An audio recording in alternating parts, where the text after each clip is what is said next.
My next guest is Mark Loutzenhiser, Division Manager for Program Coordination with the Sac Metro Air District. He's here to discuss air pollution in the Sacramento region, where the pollution comes from, and the negative health effects it has. Thanks for being with us. Could you introduce yourself and provide a little background on what you do? Certainly. Well, my name is Mark Loutzenhiser. I'm a division manager with the Sacramento Air Quality Management District in what we call program coordination. And program coordination deals with everything from our long-term air quality planning efforts, rule development, and especially relevant as we head into the summer months, our air monitoring program. Could you tell me a little bit about the Sac Metro Air District? Yeah, so the Sac Metro Air District is what we call the local regulatory authority over Sacramento County for air pollution. We work with the region to develop our air quality plans to reach and stay within the federal and state air quality standards.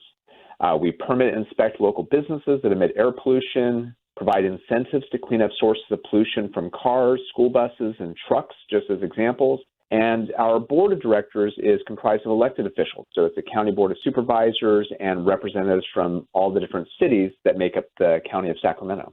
What kind of air pollution problems do we have in the Sacramento region, and where do these pollutants come from? Great question there.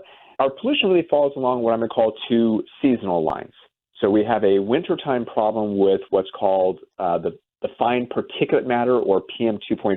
So just think of that either really fine dust that can be in the air, when you see the smoke from either fireplaces during the winter, or unfortunately what we see during wildfires as well. And then during the summer, we have an ozone problem, which is ozone is formed from both combustion products, meaning like when people are running their cars, they have a gas-powered lawnmower, it produces what's called oxides of nitrogen, and that reacts with what are called volatile organic compounds, which is basically think of what you smell from gasoline or paint fumes. And those two pollutants react in presence of sunlight and heat, so during the summer, to form ozone. And so those are our sort of two biggest areas of challenges. And again, the fine particulate, that fine dust, tends to be more of a problem during the winter outside of wildfires. And then ozone is a summer problem for the region. Could you tell me a little bit about the health effects of air pollution? Yeah, so the health effects, and there's a lot of overlap between both the ozone and the fine particulate. Really what's going to be doing is it'll aggravate respiratory diseases such as emphysema, bronchitis, asthma. It can cause a reduced ability to breathe, so increased fatigue, can increase the chance of respiratory infections going on, and also then cardiovascular disease as well. So those are all just a lot of those problems can come from both the ozone and the fine particles for similar but also different reasons, in the sense that the ozone, being a very small molecule, just you breathe it in, going to get absorbed into the blood, irritates the lungs. That fine dust, especially if you think of smoke from fireplaces or especially wildfires, you know just how hard it can be to breathe in that situation, just what that can trigger for the body. Right. Now, are the effects the same in the summer with smog as we see in the fall with wildfire smoke? They're going to be similar. So when we think of the smog, that's actually when we're talking about the ozone problem during the summer. So the ozone and the particulate matter are going to have a similar effects, but obviously for different reasons. So certainly when you're in those wildfires, especially if it's a summer wildfire, which really is happening, then you're getting hit by both the ozone that's already happening during the summer months and then that fine particulate both coming in. So you sort of get the double whammy if the wildfires are happening during the summer versus, say, if you just had just the ozone in the summer and just the fine particles during the winter. It sounds like emissions from gas-powered cars and trucks make considerable contributions to our air pollution problem. Do we see a decrease in air pollution when sheltering-in-place restrictions were mandated? We did. There's a number of monitoring stations, not just in Sacramento County, but throughout the region as well. And while they don't measure every pollutant under the sun, they were able to give us a really good look during, especially those first few months of that summer, where we could see that there was definitely a reduction in both those oxides of nitrogen, which is what's directly emitted by cars. And then we saw the corresponding reduction in ozone as well. And we actually saw a range of 5 to 10% reduction in our ozone levels, say from that April through mid-July timeframe, when really the heart of shelter in place was going on. And unfortunately, that summer we hit several wildfires in late July and on. So then it's tougher to break out what was happening and what the contributions were.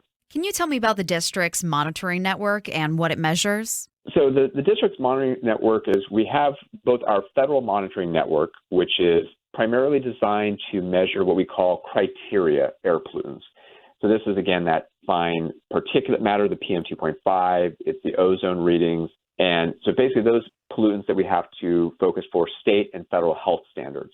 Some stations also collect weather data such as humidity, wind speed, temperature, just to help our understanding of the air qualities and the problems in the region. Where's the pollution coming from? Where does it seem to form? What time of day do we see the highest levels? And we use that data then on a regional level to determine how we're doing on reaching and remaining below those health-based standards. We also have some additional local monitoring going on. Some of that's going on as part of a new program called the Community Air Protection Program, or the Assembly bill that created that was called AB 617. And that was designed to try and help look at local conditions. And as part of that program, we're doing a lot of additional monitoring in the South Sacramento, Florida area with both some real-time portable sensor monitoring and some lab sampling as well.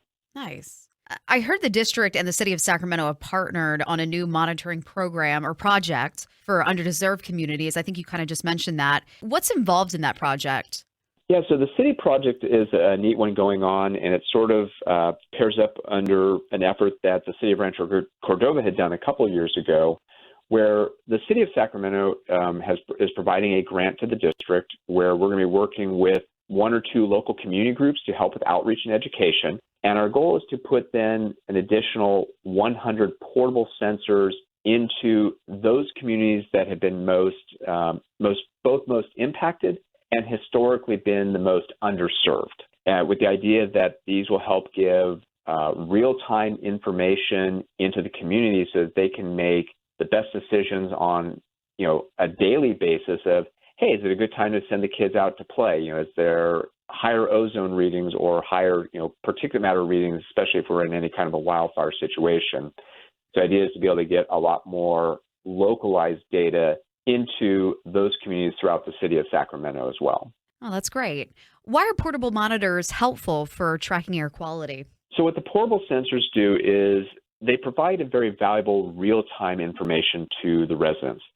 While these portable sensors are not as precise as the monitors we use in our national network, the distinction, though, is do you need to know down to the 10th of for example, the concentrations might be micrograms, versus knowing, hey, if it's 20 or 20, is it exactly 20.2 or is it 18 to 22? These portable sensors give you that information and they give it to you in real time. The national network we have provides hour-long averages.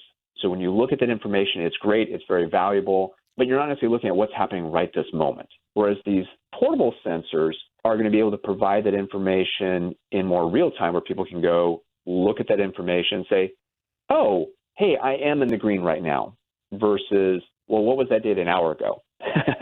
Right. And that's where it can be really helpful, is just knowing information right then, hey, we're coming up into, different baseball season and soccer season this summer. So, if a sports team is looking to say, hey, what's going on right now? Do we want to have a really active practice tonight or not? From a school, are we going to be having the outdoor sporting activities? So you can look at that information and have access to that data in real time to help make good decisions. And where can they get access to that data? Is there like a website for that? So there is. So there's a couple of different websites and information out there. For the regular district information that we have from the federal monitoring network, sparetheair.com provides the information. We also have an app that can be downloaded onto phones for looking at air quality data in real time. For this portable sensor data, there's a few different locations for it. There's a lot of different providers of these portable sensors out there, and a lot of them have their own websites. But a great one that the federal government has recently started up, called fire.airnow.gov, is doing its best to try and bring a lot of those different sources of information onto one page. They set this up because of wildfire monitoring, but they leave it up year-round. And so it includes both the information from the national monitoring network that both we and the other neighboring districts maintain, and the state maintain and run, but it also has a lot of information, say, from, at the moment, it's one of those portable monitors called Purple Air is there as well. And I know that the EPA is looking to add other portable sensors onto that map as well in the future. With wildfire season right around the corner, how can residents get air quality information quickly, and why is this information so important? So I touched upon a couple of these websites already, are going to be the best ones, especially for the wildfire. The fire.airnow.gov is a great real-time source of information. Also, our sparetheair.com website. If there is a wildfire going on, we activate a special wildfire element to that page, which will also link back to the fire.airnow.gov. And that's probably some of the best sources of the real-time information. The fireairnow.gov website even shows location of fires. You can overlay where the plumes of smoke are. And why it's so important is, depending on how far away or what's going on with that smoke, people may really want to make different decisions on what they're going to do outdoors that day. Depending on where the wildfire is, you could have one part of Sacramento could be still in great shape, yet another part may be getting impacted. If a fire's up in the foothills, it may be the eastern part that's getting impacted. Right. If the fire's up north, it might be just the west or northern part of the county that might be getting impacted. And so being able to access some of this different information can then help people know what's happening in their neighborhoods and what's the right decision for them to make for their health. Are there other monitoring projects going on that benefit the community? So definitely, I touched upon these a little bit a moment ago, but definitely the Community Air Protection Program, or what we call the AB 617 in the South Sacramento, Florida area. And if anyone's interested in that information, they can go to our website, which is just airquality.gov. And from there, they just go to the Community Air Protection page, and they can look at the different portable monitors that we have in place in the South Sacramento, Florida area, and including all the monitoring data we've collected. The City of Sacramento project you asked about just a moment ago is going to be kicking off this summer, and we'll be providing a lot more information across even a broader range of City of Sacramento.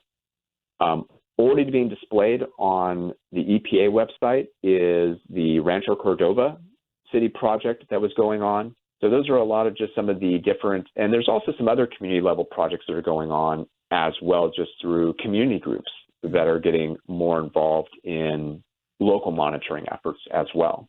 Now, I was just going to ask, where can listeners find more information about air quality and the district? But I think you just mentioned the website again, unless there's another one you want to reference. No, I would really say, the best choices if you're looking for information as relates to monitoring in a broad sense is going to be our sparetheair.com website. Certainly the district's regular website of airquality.org. And if you're looking for a lot of those portable sensor information, especially during wildfires, the EPA website I mentioned just a moment ago, that's the fire.airnow.gov, are really sort of the best source of information. And certainly if you go to the district one, sparetheair.com or airquality.org, they're going to reference all those other websites as well and point you to them. And again, I mentioned a moment ago, the district app, which you can download for your phone or other portable device as well. And maybe this would just be a quick edit in there. One other thing I forgot to mention is people can also sign up for our listserv. So if they want to sign up for air alerts via text, they can sign up for those air alerts as well. Great. Thank you. There was a lot of good information today. That was Mark Loutzenhiser, Division Manager for Program Coordination with the Sac Metro Air District. If you would like more information on what we discussed today, visit airquality.org. That's airquality.org.